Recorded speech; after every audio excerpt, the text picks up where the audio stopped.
This is Walt Disney World Today. Give us 5 minutes and we'll give you the world.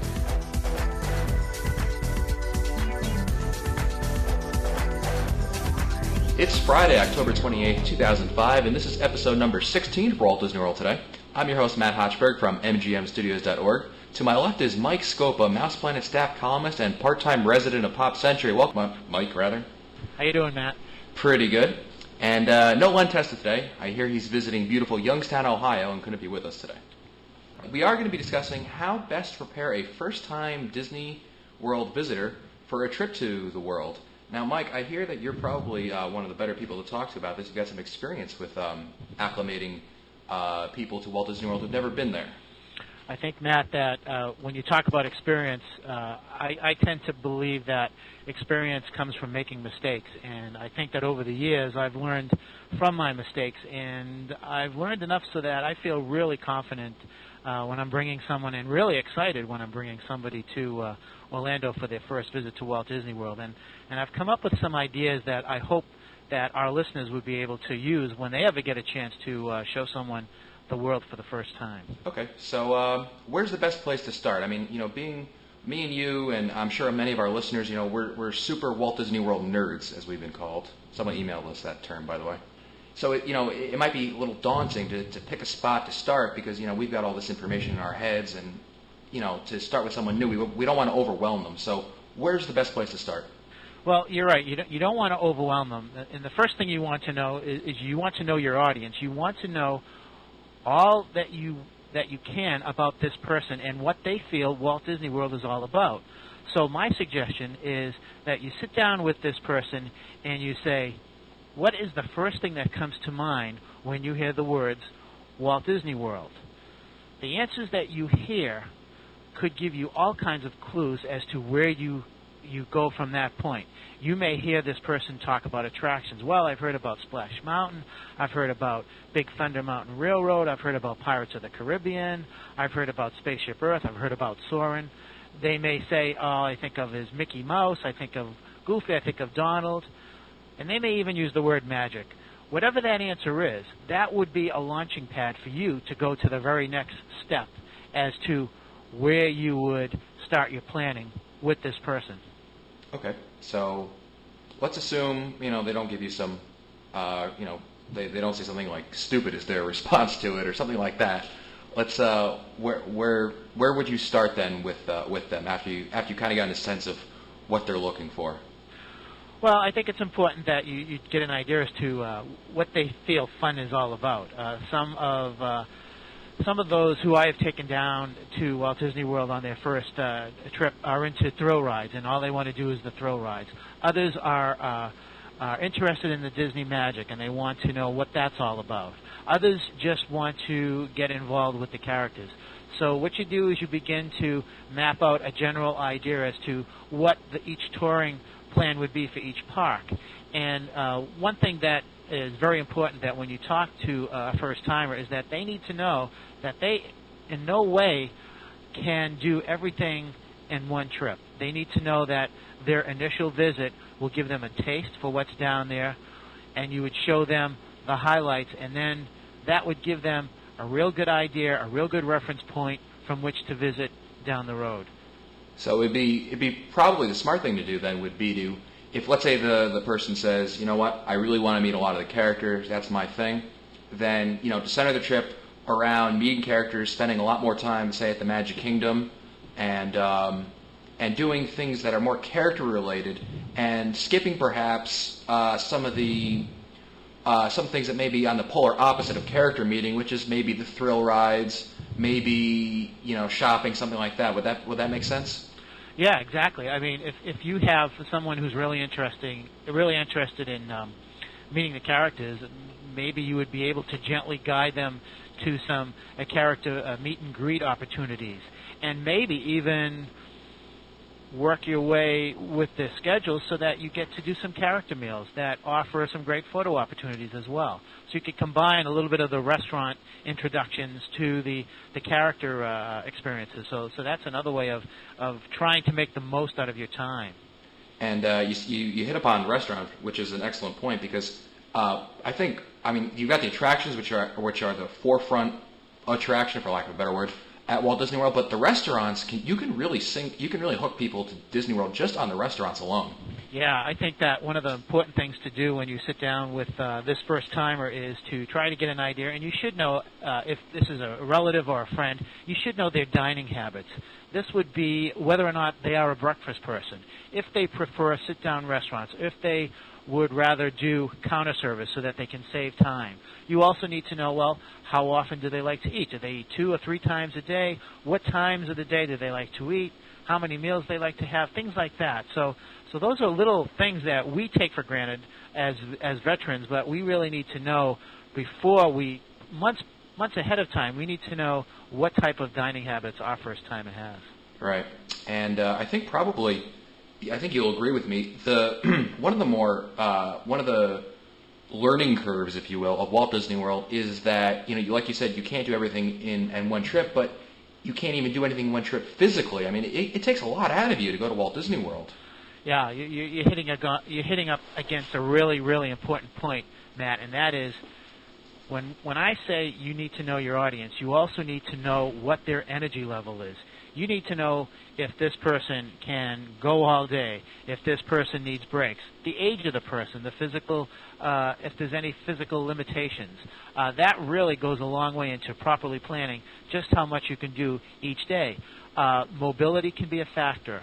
Does this person like to walk? Are there any physical concerns that you need to know before you even begin to think about certain attractions? So you hit the nail right on the head. That's very, very important.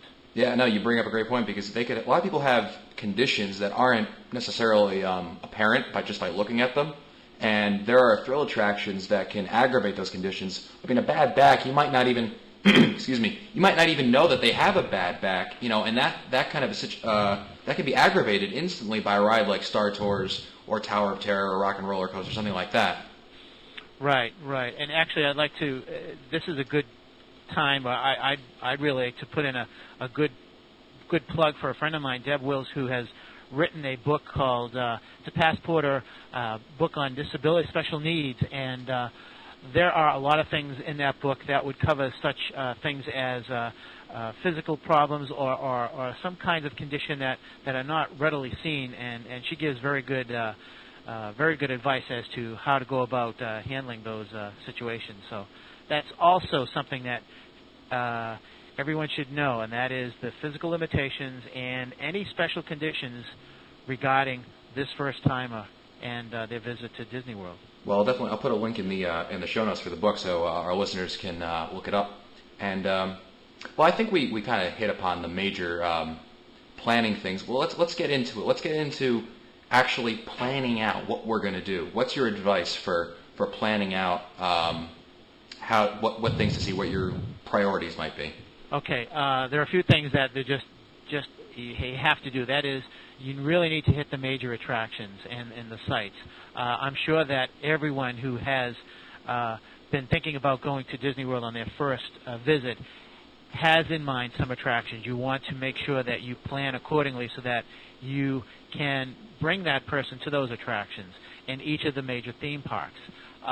Those are the foundations or the building blocks, if you will, for the trip, and you then would plan your trip around those attractions. Also, it's important that they see these nighttime spectaculars. It's important that they see illuminations, reflections of Earth. It's important that they see wishes. It's important that they see Fantasmic. Everyone has heard about Walt Disney World's fireworks shows, and this is something that is a must-see. Along with the nighttime parade, Spectral Magic, I think that the major attractions and the nighttime spectaculars is the 1-2 punch that you definitely must include on this initial visit to Walt Disney World.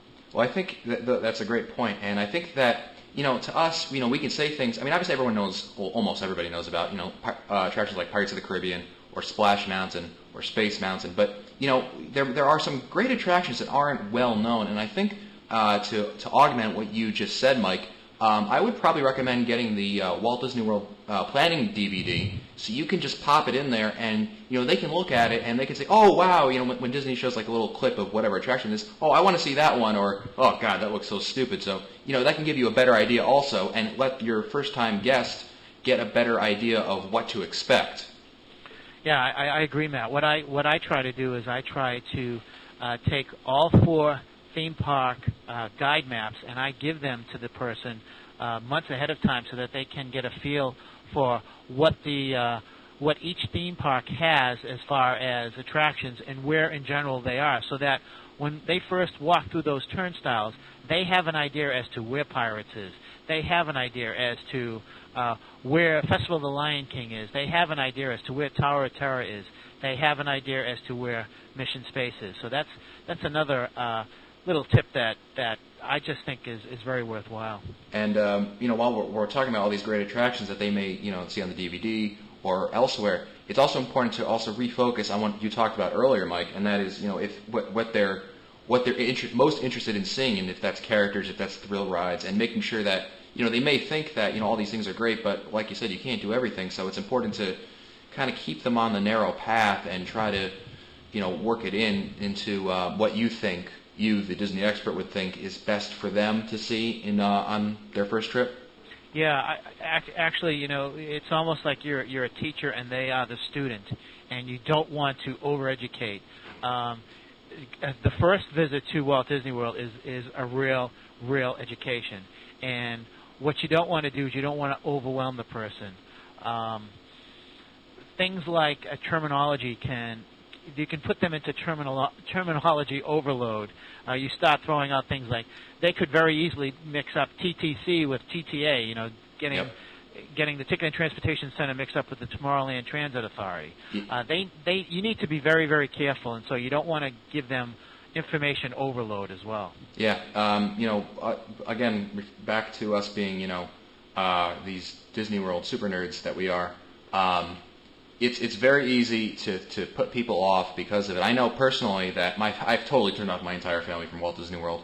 They call me the Disney Nazi because I'm I when I got all into it and I tried to show it to them, and it's like, oh, look at this, let's go here, let's go do this. Oh, you have to show up at like 7 a.m. and so many things, and I definitely didn't do it right, and so that definitely threw them for a loop. And it's important that you kind of keep it light, keep it fresh, and it might not be your ideal trip, but it's all about them, really.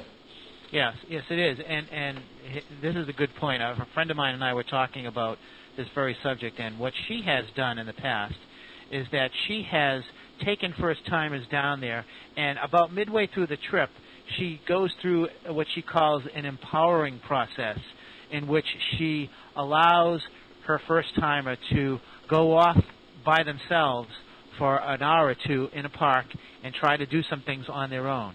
And what that does is it gives them a level of confidence.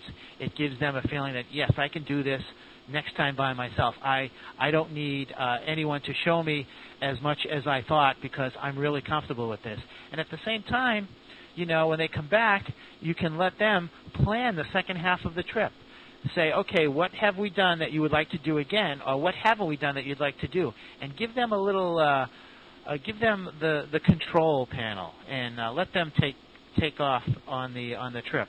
I think empowering the first timer midway through the trip is a great idea. It builds the confidence, and it also gives them the indication that you trust them and that they are on their way to becoming a Disney nerd.